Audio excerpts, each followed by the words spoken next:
Welcome to another Unwinding with Fiber and Fabric and Tour de Fleece 2023. I think I have my cat settled elsewhere in the room. As I was getting set up, I sat down in this chair only to find there was a cat in the chair. So it's been another crazy morning. I was so busy yesterday. I did up some more dye. I showed you the green and the purple the day before, but I have green and purple. I have green and blue the day before, but I did up some purple, and you might notice, I think it's kind of hidden behind me, so I'll just grab this. I also dyed up a braid of rainbow. I have not spun a rainbow in quite some time, and I wanted to share this with you. So this was an interesting, I dyed this, I put it in a glass pie pan that I use for dyeing. And I put it in, it's not doubled up, it's doubled up twice. So I put it in the pie pan, I laid it in the pie pan. I forgot to take pictures, but I laid it in the pie pan after pre-soaking it. You're seeing a lot of it. After pre-soaking it in some vinegar. And so I had it all rolled up like this so that the ends touched. And then I started applying the dye. And I'm really pleased.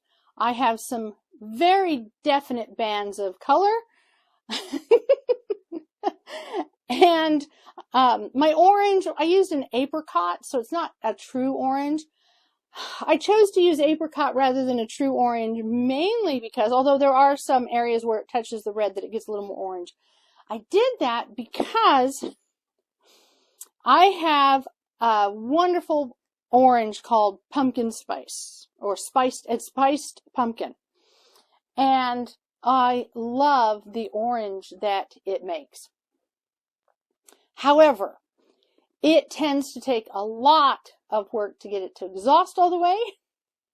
And I read other people talking about how orange is a color that they have issues with at times too.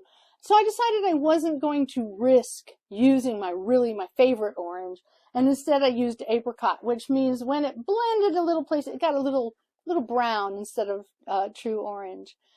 But I did that up yesterday.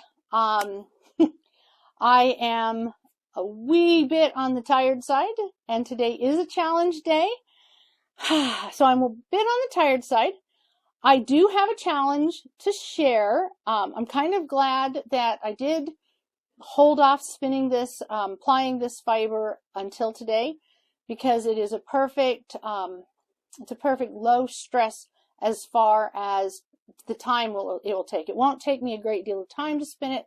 And then I will get to start my rest day a little early, and that's my hope. Oh my goodness. There is a spider, or an ant. I'm not sure which, but the cats are right here under the cameras with a bug of some sort. Let's just cross our fingers, knock on some wood, and hope we can get through this recording. So, as I was saying, I did a bunch of dyeing up of fiber yesterday. I do need to now card up the newly dyed fleece, get that prepared to spin. I have this wonderful braid. I will have that reserved. I have a feeling I'll spin that maybe later in the upcoming week. I hadn't planned on doing any extra dyeing of fiber during Tour de Fleece this year, but as I was mentioning in my earlier vlogs, I'm kind of spinning through things faster than I was expecting. I do have, in addition to today's ply, which I have right here, I went ahead and put it on the Kate up here higher so that it could get caught in this thing. I have the Coriadel that I spun up. Let's see if I can actually... that I did for my polka dot challenge. I have the rest of that, and I have dyed up some red silk that I will add to it again. Yes, it made polka dots, but as I mentioned in some of my, I think, Instagram posts, it went pink when I set the twist. So I want to have red and white at least for one group photo. So I will finish spinning. I'll spin that up again in order to have a better photo, because I have spun all this.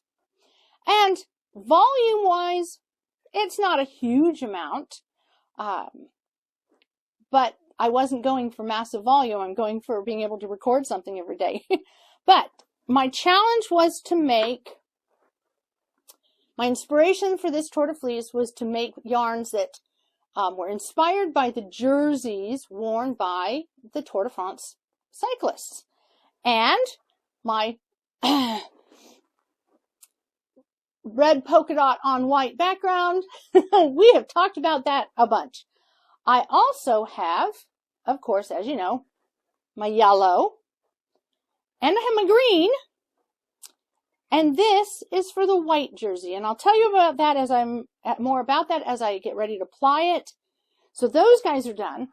But I realized after doing yesterday's vlog that I had some extra skeins that I hadn't shared. One of them, most notably, is this. Okay. I think I'll put that in the basket on the floor. This alpaca. I thought I had a card for it. If I did have a card for it, I've lost it somewhere in the process. But I may not have a card. I may not have covered it. This is just some alpaca that I had left over when I was doing some other blending. It is the russet. It is the white. It's 100% alpaca. It was just to see how the two work together. So that is done. That's just a little mini skein. There'll be pictures and information on my Ravelry showing that I did this. This is one of the first skeins that I did. This is CVM wool and alpaca. It has 336 yards. It's a 5.4 ounce. And I don't know why, but it might be a 3-ply. I don't remember now. It might be just a 2-ply. That seems like, it seems like a lot of weight for very little yardage, in all truthfulness. And let me see, but I'm trying to pull apart and it looks like it's only a 2-ply. So I'm not sure why it took so many ounces. It is 14 wraps per inch, so it is a little bit, it's not fingering weight. But either way, yeah, unless I miscalculated somewhere, it's 336 yards and it's 5.4 ounces. Then I have the two skeins that I shared that earlier, I guess yesterday. That's the CVM and alpaca. But I also have this itty bitty because I'd already spun up all of my red silk in order to try it in the polka dot where I was doing, was going to try, you know, coils and things like that. Well, I went ahead and plied it on itself. And there you have it. And so it's 100% silk. It is 135 yards.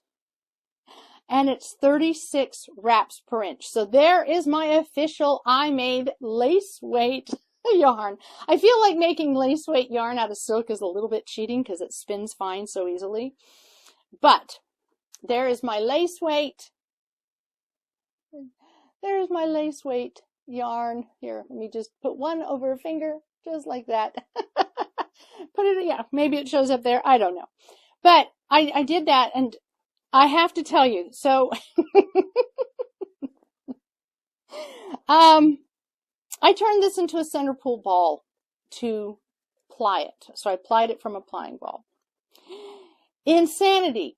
It was so thin. It was so delicate. It is insanity to do so. However, I did so only with having that much get tangled and having to discard it. So I'm proud of that. I'm proud of that spin because that is, I think it proves the point. If you allow it to rest, it will, it's more manageable. Speaking of allowing it to rest, I have had this spun up for a while now. And I can't remember which day does it, no, it probably shows better here. I can't remember which day I actually did the single, but it's fiber content. It's 2.4 ounces of alpaca, silk, and targhee. And as I said, I can't remember what day I did the single, but it's been resting. It was in the first, I think it was in the first week, behind the scenes. So I decided that I was going to chain ply this. And I know I've shown chain plying when I was trying to add the silk, but I thought I'd do this as a chain ply and do it as a chain ply and do this on camera so that you could see me chain plying. So I'm adjusting what whirl I have this on, because again, talking, recording, chain plying requires a little bit slower twists going in so that I can keep up with it. So with chain plying, you're making, I hope to wear a shirt that it would show up well, and it might show up. I have it on the other camera too. But you basically have a loop that you've created. When you first put it on, you create a loop, and then you're pulling. Hey, no. Well, it was bound to happen eventually. Ringo, I think, became fascinated, and he loves watching TV. And I think for whatever reason, he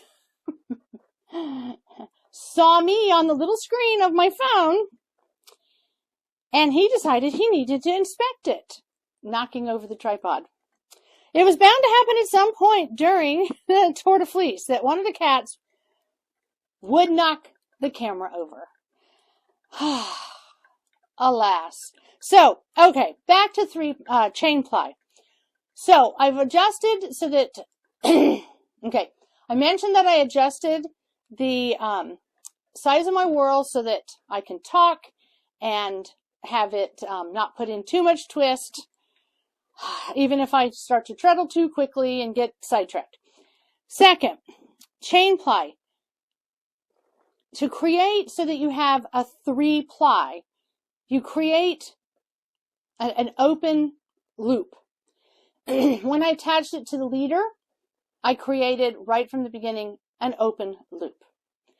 Then the idea is, with your open loop, you pull, sorry, it all kind of, let's get the rhythm going again. You pull, so I have the open loop, and I reach down and I grab the fiber from below. Hand inside the loop, let the twist come on. As it starts to get to where it's closing up the loop, I pull from below. That's how I do it. I'm sorry, I have a little bit of a frog in my throat today. This is how I have figured out to do the chain ply. Others may have a little bit different technique, but it works really well. So I'm going to try to do it so the other camera sees it. I don't know if it can. I think the angle may be wrong. But I have an open loop. I reach down and I pull it through. It's very much like crochet, where you're just pulling the yarn through, in essence, a loop that's already been created in the yarn. Okay. Advance that so that we'll continue. All right. So to recap, I have a loop that's been created when I started to begin with, and I just keep it going. I have the loop. I just reach down and I pull the yarn through. I have a loop. Now, you can do it long, or you can do short loops. You don't have to do really long loops. You can do shorter loops. The one thing that is something important to note is that every time I hit this area, so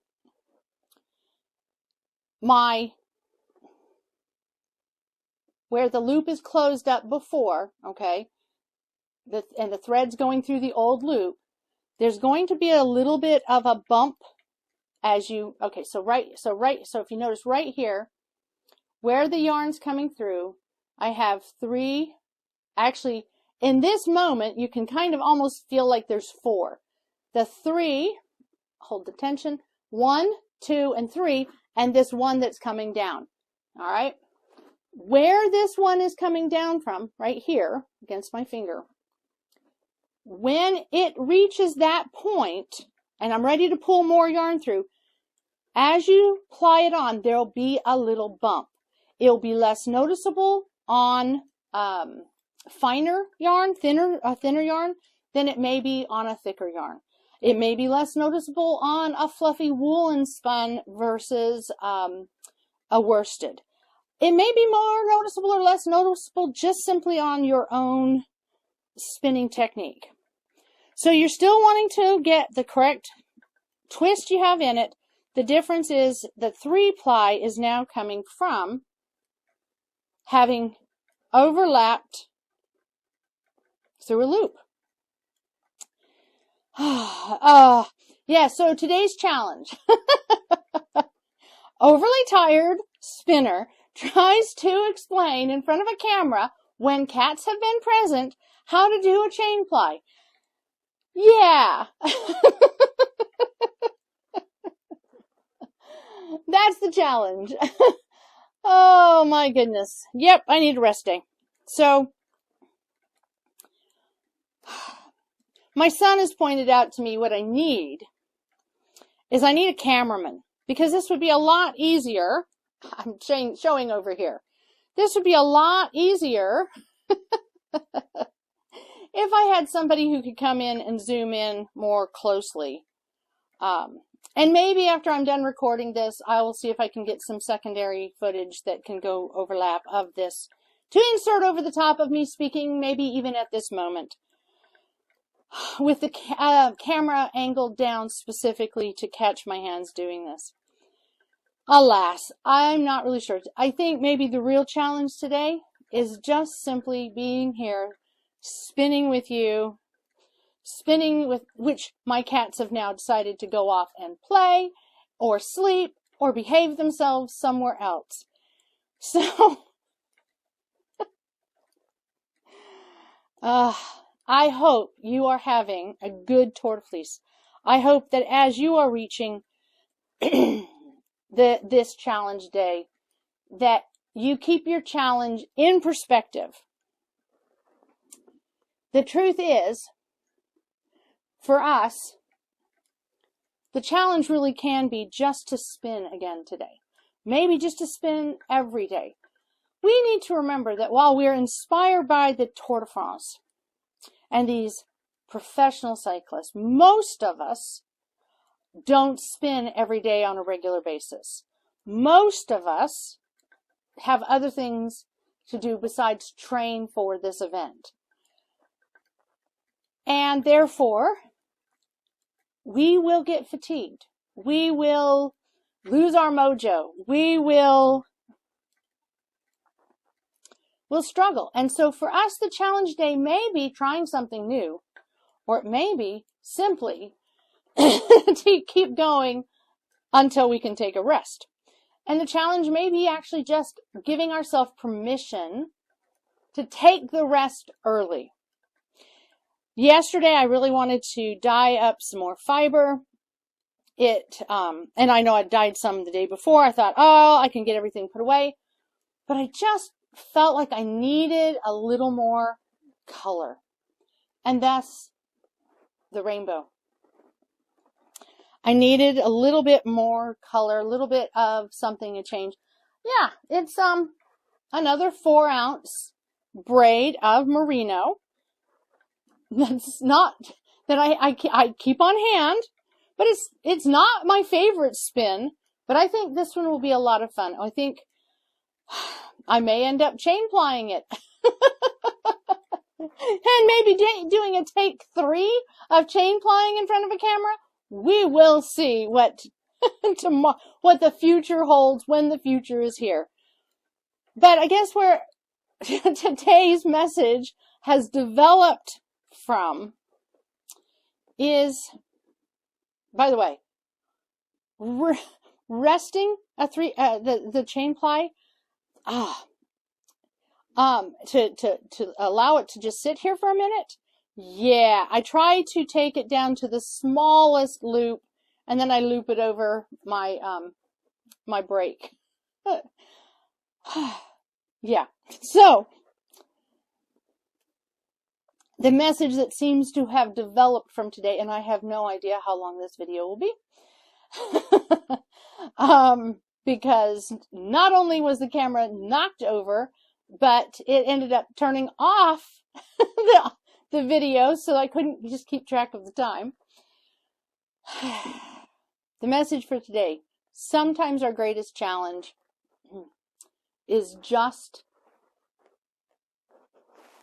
in doing, just getting up and spinning, just getting up and doing. And when that's the case, when the day is a challenge of that kind of nature, not one that we have set for ourselves, much like my polka dots, when the challenge is something we have set for, when the challenge isn't something we've set for ourselves, but instead the things we cannot control, like cats knocking over the camera, sometimes we just need to celebrate that we made it through the challenge, that we didn't scrap everything, we didn't necessarily start all over, but we just made it through, and we made it through with maybe not laughter, but maybe with a little bit of grace, a little bit of calmness. Maybe the calmness comes after the storm, but if at the end of the day we get through the challenge and we can find a sense of peace, then I think we have really met the biggest goal of any challenge day, regardless of the training that we've had ahead of time and regardless of the challenge we faced. If at the end of the challenge we can find a little bit of peace and we can find comfort in the knowledge that we got through it, then I think we should call ourselves champions for the day. And maybe then that is a good day to pull out our yellow yarn or yellow jerseys and say, okay, today I did win this section of the race because I didn't give up. I may have had to rearrange. I may have had to reprioritize. I may have had to replan. But emotionally, I didn't give up. And to me, that is deserving of the yellow jersey any day. So, thank you for bearing with me in this strange challenge day video. And I hope that you have a wonderful day. I hope that you have something wonderful planned for tomorrow on the rest day. I may very well have a video coming up if I can come up. I'm thinking right now it's too hot to go outside. It's been really way too hot for me to be outside for any length of time. So I'm thinking maybe after taking the rest of today as some rest, I may share some video of me carding up some of this, not this rainbow, but carding up some of this other fiber that I have dyed up. It'll be a short video if I do make one for tomorrow. And if all goes well, it is my goal to have a short one, maybe with just some music in the background, like I used to do when I first started this vlog, doing vlogs years ago now. Oh my goodness, it was 2020 does seem like a long time ago in some ways. So that's what I think I might be sharing with as my rest day video, is just some footage of me carding up some of this fiber. But I wish you the best. I hope that you can rest. I hope you get through your challenge day with decorum, with grace, or if nothing else, laughter, so that at the end of the day you can feel a sense of satisfaction, peace, or victory, depending on what your day brings. And I will see you again tomorrow or the next day, but I will see you again for another day of spinning through Tour de Fleece 2023. Until then, best wishes.